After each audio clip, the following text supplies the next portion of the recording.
Alrighty guys, we're back out here. I don't feel that 55 got a fair shake with its test. I mean, honestly, the Echo didn't either, but we know the Echo's nasty, and there'll be more videos on that soon. I just wanted to get the times on this 55 before I tore it down for everyone. So I'm going to test the fuel differences. Right here I've got Rec 90. The race fuel is in it at the moment. I'm going to test also another chain. This is a chain I've been working on, kind of a special grind. Bodie had mentioned it. What's on it right now is a stock steel RS, so we're going to run that chain first. We're going to do 3 cuts. I'll pause you guys, switch the fuel out, and then I'll test the new chain after I test the fuel difference. I want to keep the steel RS on there for both of those trial tests and collecting my data that way. That way I don't have any skewed numbers. So anyways, we're going to get this one tested and timed. I'll pause you guys. I'll bring you back. I'm going to do this whole entire thing with everybody. And then once I get the fuel swapped and do the steel RS chain test, we'll do the new chain test, go from there. And then I want to take these numbers that I get from here, and I'm going to compare it with the cuts that I have already put out with the 576 and the 600 Echo. So here we go.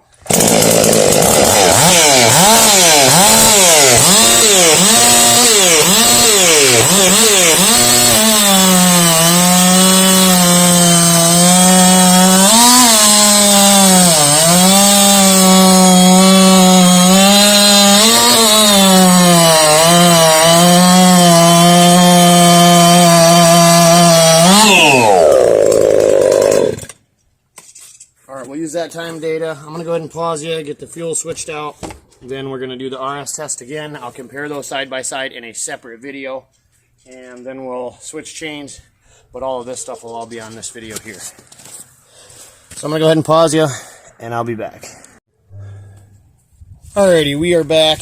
I've got the fuel changed out. I'm going to go ahead and get the race fuel purged out in a couple little test cuts over here. Then we'll do our timed test cuts here. I'll switch the chain, and we'll go from there. I'll show you guys the chain. It's pretty neat.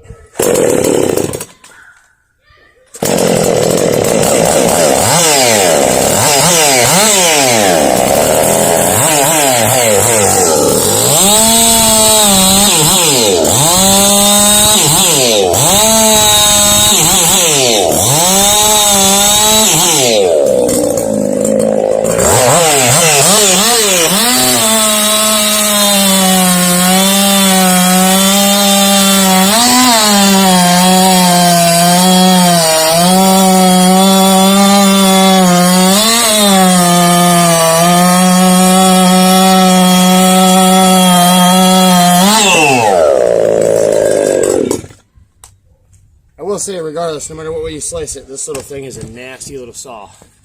I want to show you guys that chain real quick while I'm thinking about it. I'm going to try to get behind the camera, show you here the chain. This is pretty neat. Get it untangled here. Sorry, somebody's calling me. Let's see if we can get this to focus. But it's a really interesting looking profile. Camera's not wanting to behave. Let me see if we can get it to focus a little better. There we go. Pretty neat profile. Very similar to an RS. Kind of a square cutter on the top. But I'm going to get the chain switched out, and I'll have you guys back here, and I'll show you here in just a minute what we've got for times. Okay, so we are back with the new chain profile. I'm not going to try to show you guys again because it was a pain in the butt, and my camera didn't want to focus, but this is our time study. I've got my race fuel and my Rec 90, and I did tune them up in between. I did tune the saw so that it was running the best I could after I put the Rec 90 back in it. So anyways, that's where we're at with this. We're going to test this chain and see if it's any faster than a steel RS. That's the one I used at the races, and all I've used it for was at the races, a tip up. The 3 cuts you guys saw in the prior video and the 3 cuts right here, minus just a couple on a small piece. So I'm going to consider it pretty much fresh. This is just ground by me.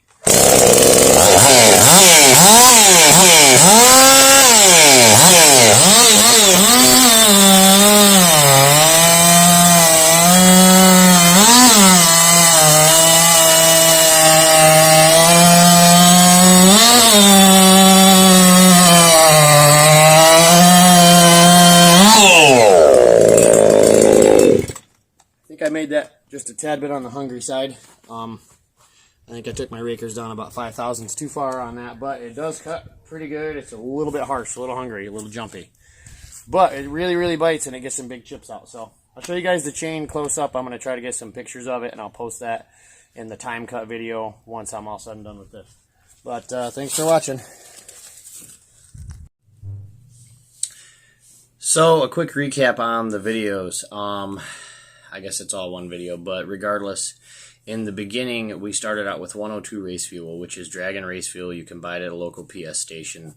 And it was mixed 32-to-1 with Lucas oil. When I switched to the rec fuel, it was recreational 90 fuel or marine fuel that you would get from your local gas station, just ethanol free. But it was also mixed with 32-to-1 Lucas racing oil. So I just wanted to let that be known.